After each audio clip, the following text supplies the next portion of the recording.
नमस्कार मित्रांनो, आज आपण माझ्या बायकोच्या माहेरी म्हणजे परुळ्याला आपण आज जातोय।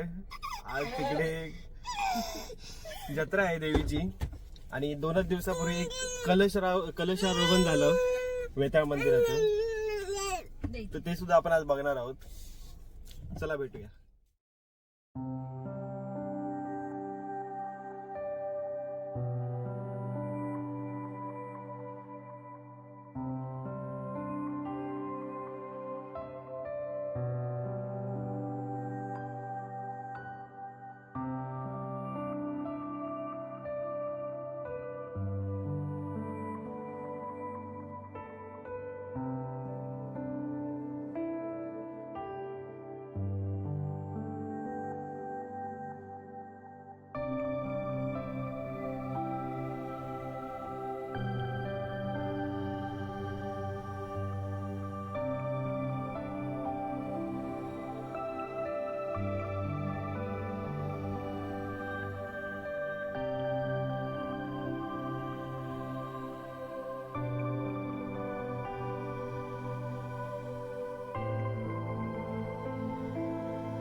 आपल्या गावातील आपण आता पुरवळ्या गावामध्ये आलोत आणि या ठिकाणी वेतोबा मंदिरा इथे राहुळ म्हणून जे ग्रामस्थ आहेत ते सर्व उपस्थित आहेत, त्यांच्याशी आपण चर्चा करू। दादा, मला तुम्ही सांगा, या मंदिरामध्ये आता काही दिवसापूर्वी कलशारोहण झालं, तो कार्यक्रम कसा काय होता, किती दिवसाचा होता?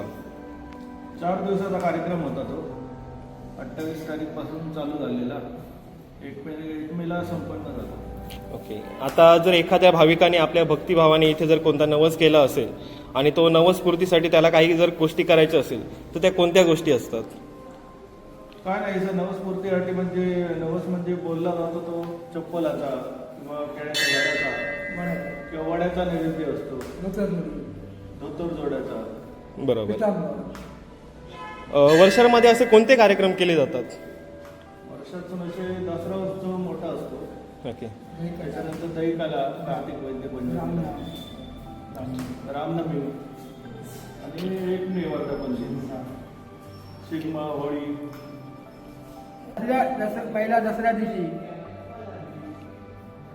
दसरा साजरा झाला का दसऱ्या दिवशी तर आमच्या तिकडे कोडसवाडीला तिकडे जातात आणि तिकडे रात्री आम्ही भिक्षा देवाला मला 5 पाकळीला तिकडे कोडसला आमच्या राहुळ मंडळी, देवळी मंडळी सगळी तिकडे कोडसवाडी जाते आणि आमच्याकडे तिकडे प्रोग्राम, बाकीचे प्रोग्राम पुढे आले का 2 वाडी उभे राहतात राहुल, आणि तिथे ते बाग कोण तरंगाच्या मध्ये ठेवलेला असतो, पोलाची पट्टी त्याची बाग बोलतो आणि ती वाडी भिंतीवर चिकटवतो आणि तो त्याची कटल्यानंतर आम्ही हरा हरा माझ्या बोलला जातो आणि तो बाग तो येत नाही पेचून, म्हणजे तो लोकांनी पुरा बघितल्यावर तो देव आपला काम त्याला काही करून काढतो आणि जागेला ठेवतो, मग दुसरं उभी राहतात, पेतळापासून सगळी उभी राहतात आणि मग कार्यक्रम 8 पुरावर आम्ही घरी येतो। दुसऱ्या दिवशी रमरात नव्हते, पुरा 12चे पहिले ठेवतात रमरात, परत रात्री मागे ते संपूर्ण चालतात, म्हणजे तरंगाला चालतात, परत रात्री 2-3 वाजता परत मंदिरामध्ये येते,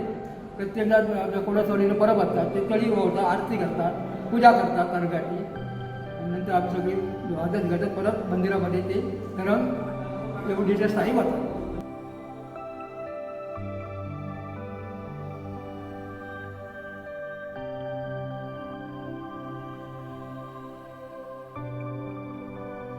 ही होती आपले श्रीदेव वेतोबा मंदिरातील एक आख्यायिका, ज्याची बाग लावला जातो। बऱ्याच देवस्थान ठिकाणी आता तो लावला जात नाही, जी परंपरा अजून आपल्या पुरवळे गावातील लोकांनी, ग्रामस्थांनी जपून ठेवली आहे।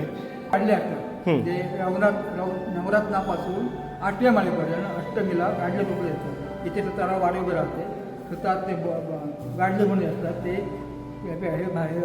ते जाणता माणूस असतो देवस्थानचा, तो सूत्र उभे राहायला त्याच्या हातीमध्ये तो दिला जातो, ढोल व काटे वाजत असते आणि तो इकडे गालामध्ये मारतो बाहेर ते टोका बाहेर म्हणजे गालाच्या आतून एक बाहेर काढतो.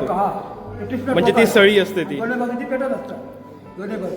बरोबर. आणि सूत्रपुरा उगा ते घेतला का तर परत तिकडे तो नाचत नाचत तिकडे रवात मंदिर जातो तिथे तो काढून ठेवतो त्या जागेवर.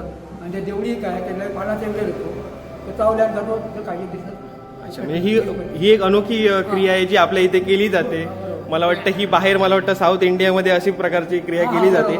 बरोबर ना? काही दिसणार नाही तिथे. हा.